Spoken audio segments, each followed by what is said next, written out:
లక్షల రూపాయలు ఖర్చు పెట్టాలండి దీనికి. 7 కర్పూర బిళ్ళలు ఎంత? 10 రూపాయలు కూడా కాదు. కాస్త పసుపు, కాస్త షుగరు, మంత్ర ఇచ్చేసా. ఏమి చేయాలా? కాపర్ ప్లేట్లో 7 పచ్చ కర్పూరాలు కానీ హారత కర్పూరం వేసి దాని మీద కాస్త పసుపు స్ప్రింకిల్ చేయాలి. తర్వాత షుగర్, పంచదార. ఆ ఎడ్జ్లో సైడ్కి ఒక కాయిన్ పెట్టుకుంటా. 1 రూపీ కాయిన్, 5 రూపీస్, 10 రూపీస్ ఏదో ఒకటి, గోల్డా, వెంట, నార్మల్ ఏదో ఒక కాయిన్ పెట్టుకుంటా.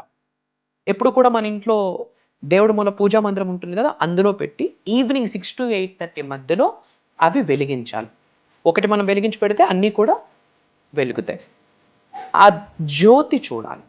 నేను ఒక మంత్ర ఇస్తా, అది 27 టైమ్స్ చాంటింగ్ చేయాలి. దేనికైతే సఫర్ అవుతున్నామో ఆ సఫర్ అవుతున్న అంశాలన్నీ కూడా ఈ అగ్నితత్వంలో మమేకమయ్యి బూడిదైపోయాయని మనం చూడగలగాలి. ఆ దీపం జ్యోతిలో మన సఫరింగ్స్ని చూడాలి. అగ్నియ శక్తి సమృద్ధిం దేహి, అగ్నియ శక్తి సమృద్ధిం దేహి అన్న మంత్రాన్ని మనం ఆ అగ్ని జ్వాలను చూస్తూ అట్లీస్ట్ 27 టైమ్స్ చాంటింగ్ చేయాలి.